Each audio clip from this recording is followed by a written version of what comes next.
Hi, my name is Drew Daniela from Florida's West Coast Wake Camp. Welcome to Wakesurf Instructional Volume 2.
I'm Drew Daniela with Florida's West Coast Wake Camp. In this DVD, we'll be teaching you some of the advanced tricks of wake surfing. We'll be showing you everything from a 180 shove it to a backside big spin, as well as teaching you how to compete effectively. In the advanced section, the tricks you're going to learn are much easier to perform on a skimboard style board. The board is smaller and responds more like a skimboard than a surfboard on the water, allowing it to spin faster. The tricks are also possible to do on a surfboard, but involve a lot more skill and a lot more struggle to really learn them right.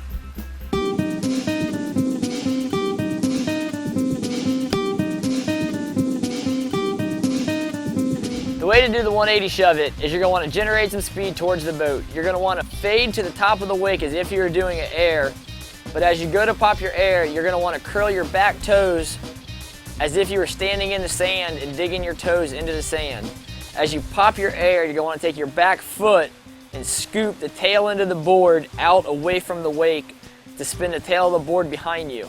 As you spin the board, you're going to want to keep your eyes on your board as it rotates. As the board comes around, when it's about straight, you're going to want to start to lower your feet and catch your board with your feet still spread at about shoulders width apart. As you land, you're going to want to make sure you get right away on the front foot and pump back up to keep up with the boat.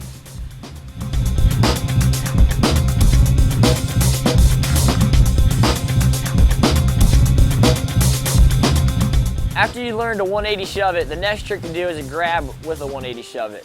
The easiest way to grab this is mute.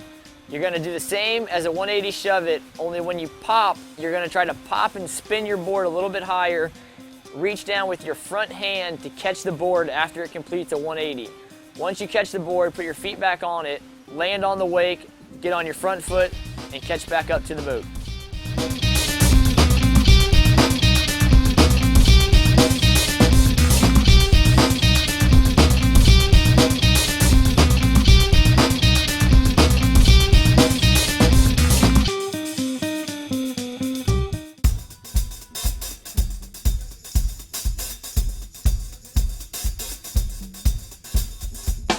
For a 360 shove it, it's going to be very similar to the 180 shove it. You're going to want to generate lots of speed towards the boat, go up as if you were going to do a front side air. As you leave the wake, you're going to want to curl your toes and kick your back leg behind you. You're going to want to kick it a little bit harder than you were for the 180 shove it because you need to spin the board a full 360. As you're kicking the board, you want to keep your eyes on your board to watch where it's spinning. As the board comes around, same as a 180 shove it, you're going to want to set your feet down about shoulders width apart, land, and get back on your front foot.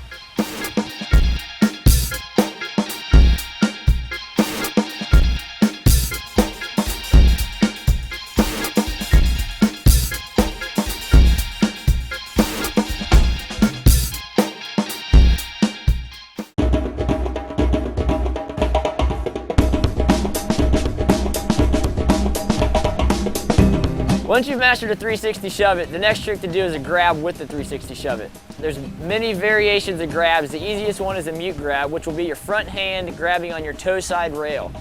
To do this, you're going to do the same as a 360 shove it. You're going to speed towards the boat, get a nice high pop, and spin the board. Keep your eyes on the board, and as your board finishes its 360-degree rotation, you're gonna reach down by bending over a little bit at your waist, catch the board to stop it with your hand on the toe side edge, which will be your front edge.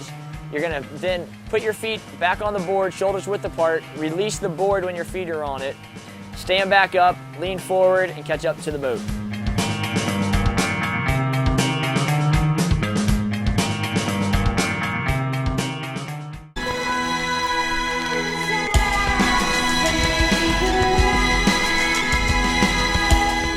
The next shove it variation you're going to want to learn is a front side shove it. The best way to learn this is to start with your board backwards. Once you're up and riding, you're going to fade to the back, pump towards the boat to gain your speed. You're going to want to carve up to the top of the wake as if you were going to do a regular floater. Once you're at the top of the wake, you're going to want to twist your shoulders to the front of your body. Your back shoulder is going to come around to the boat. As you do this, you're going to want to take your back foot, put a little extra weight on your heel, and kick your foot in front of you so that the back of the board actually spins to the opposite side of the wake. As the board comes around, you're going to keep your shoulders twisted a little bit. Once the board comes around, stand back onto your board and allow it to keep continuing to rotate so you can drop back into the wake. Once you're back in the wake, you're going to want to get in the power zone, get on the front foot, and follow the boat.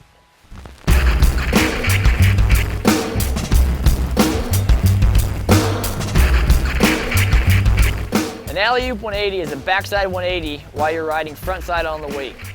To do this, you're going to want to generate a bunch of speed towards the boat. As you're approaching the boat, you're going to want to do a front side air, but you're going to want to let your body do the movements of a front board slide like you learned in Volume 1. As you're coming around, you're going to want the tail of the board to spin towards your back so your back is facing the boat. As you come around, you'll land, and you want to continue looking over your back shoulder so that you will spin back around to your regular stance. You then want to lean on your front foot and catch up to the boat.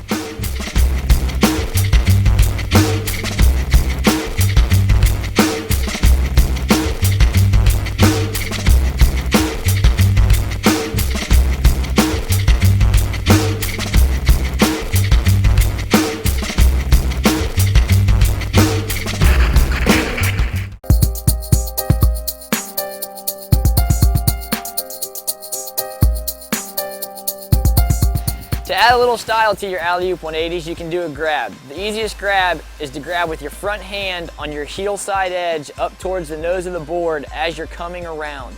Once you start to spin and feel yourself starting to fall back to the wake, release the front of the board and allow yourself to land just like a regular alley-oop.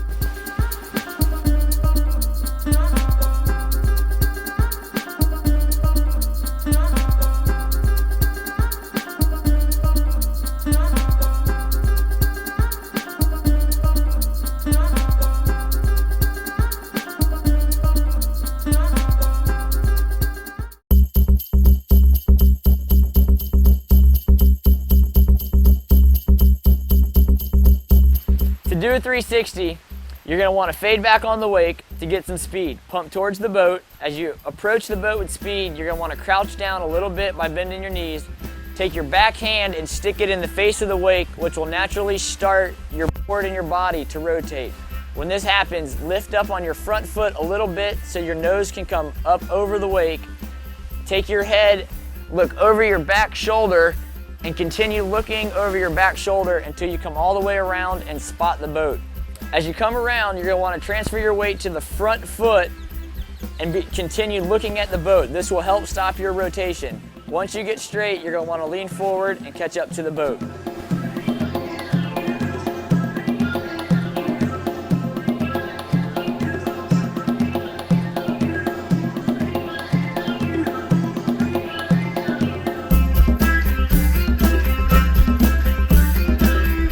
A 720 while wake surfing, the key is to generate a lot of speed towards the boat. As you're coming towards the boat, you're going to want to start as if you were just doing a 360 by grabbing the water and looking over your shoulder. The difference is you're going to want to spin as fast as you can, and instead of stopping and spotting the boat the first time, you're going to want to continue looking over your shoulder, and if you need to, you can use your hand to keep your board and body momentum spinning.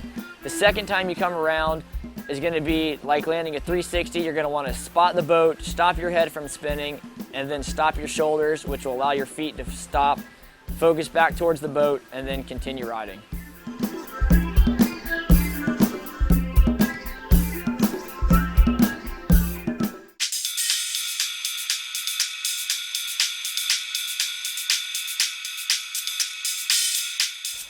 Backside big spins are basically an alley-oop 180 mixed with a 360 shove it.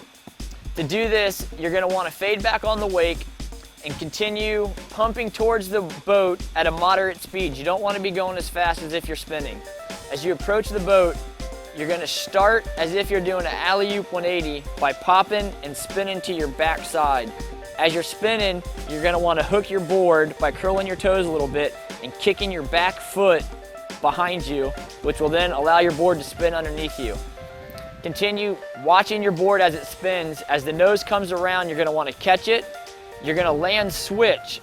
When you land switch, you can reach back and grab the wake and use it to turn yourself back around to your regular stance.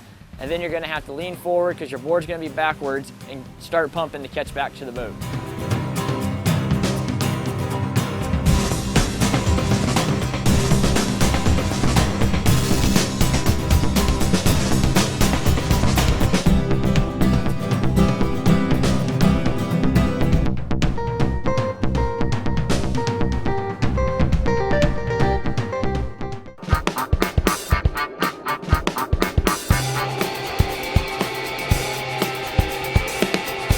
Once you've mastered your backside big spins, you can spice them up by adding a grab to it. The easiest grab is going to be an indie grab. You're going to do the same thing you would as if you're doing a backside big spin, only you're going to spin the board a 180, catch it with your hand, and put it on your feet as your body spins the last part of the backside 180. As you come around, you're going to release the board, land switch, spin yourself back around, and catch back up to the boat.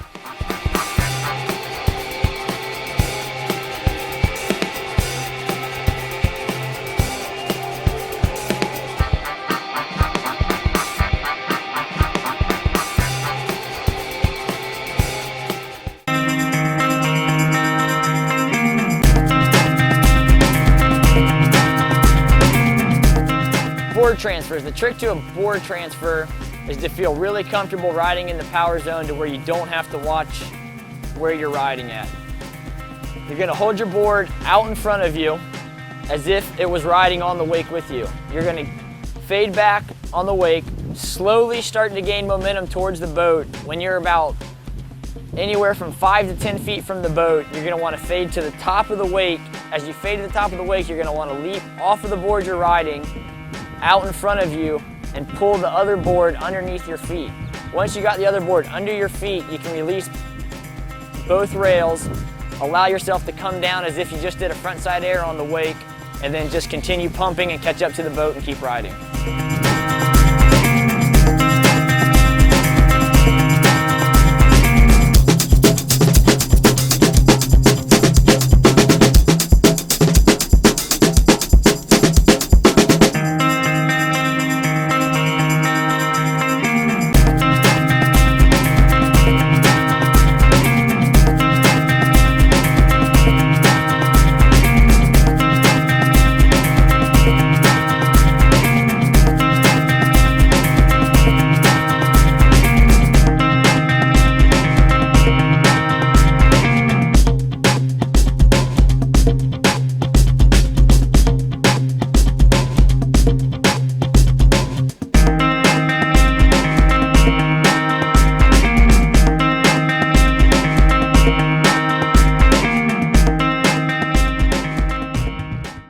In this section of the DVD, we're going to talk about competitive wake surfing. There have been 4 major wake surfing world championships, as well as many other local and worldwide contests, such as in Switzerland and in Canada. I've won 3 World Wake Surf Championship titles, and Jessica's won 2 of the Women's World Wake Surf Championship titles. First thing we're going to talk about is judging criteria and what the judges look for. The first thing is going to be difficulty of maneuvers that you're throwing. Now the difficulty of the maneuver really varies as to what style of board you're riding. You're riding a skim style board, a 360 is not going to be judged as high as a real big tail slide on a surf style move, because on a surf style board, tail slide is a lot harder to achieve than it would be on a skim style board. Would you agree, Drew? I do agree. There's a lot of, between a surfboard style and a skimboard style, a difficult maneuver is very far. A difficult maneuver on a skimboard is like a 360 shove it, to where sometimes a 360 on a full-size surfboard is just as hard on that board. Power has a lot to do with the judging criterion as well. On a surf style board, you're allowed to generate a lot of power just off your bottom turn, and then with the rotation of your arms and hips, you could generate the power on the top of the board as well. Yeah, it's power-wise, a surfer has a lot more power usually than a skimboard style, because they have a bigger fin and can generate a lot more speed and a lot more power off of the wake. With power, you also have style. Style is a big thing. Style can be anything from just how fluid you are riding to the tricks that you're doing and the uniqueness of the way that you do each trick. Yeah, you want to be smooth, and you want your hands to be in the right spot. You don't want your hands to be going against your body motion, and you want to be able to connect your turns and make everything look like it should be just one giant ride. Progression is another thing that they look for. With wake surfing being such a new sport, there's a lot of tricks out there that can be done. There's a lot of tricks out there that nobody's even thinking of, that you just got to kind of think outside the box. They're looking for progression. They don't want to see everybody going out and doing the same tricks each year after year. They want to see, like, bring some new stuff to the table and mix it up a little bit. More of the story, be creative. Exactly. Another thing the judges look for is the activity while you're riding. They don't want you going out there doing a trick and then taking your time and setting up. During the contest, they want to see that you're active, you're using your energy, you're spending a lot of time back and forth. It's kind of the same as the usage of the wake. Would you agree? I would agree. You really want to use all the way up near the boat and as far back as you can go. If you can go back and bring yourself back forward to the wave, you've proved that you have a lot of variety in your riding, and you're maximizing the wave potential. As we're talking about that, you hear a lot of a surf style and a skim style. That's the big controversy with wake surfing right now, is everybody riding a surf style board, which is a bigger board. It's a lot harder to do a lot of tricks on, riding against guys or girls that are doing skimboard style boards, where the tricks that you're doing on a skimboard style board and a surfboard style board are totally different, and it's hard for them to compete with each other. I agree. It's the skim style riders are able to do shove-its, 360s, I mean, with their eyes closed. Really, it's hard to even go straight on a skimboard. You just want to spin like a top. But on a surfboard, it's a lot harder to spin. It's a lot harder to get out of the air or water, either way. And really, the emphasis on surfing is to more have something that you would do while surfing. In a contest, you're not judged high for your 360. You're judged a lot on your form, your style, and the power of your maneuvers. So that's what we try and transition over to wake surfing. We want to have good style, we want to have good power, and we want to have real good extension off our turns.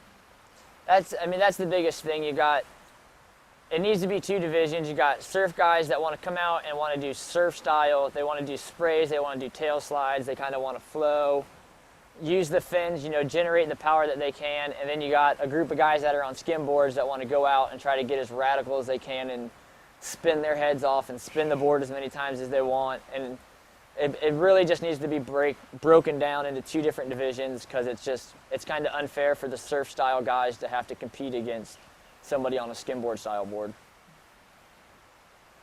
I agree. What do you have for the future of wake surfing? Surfing. Wake I surfing. think the surf style riding is going to really overtake the skimmers.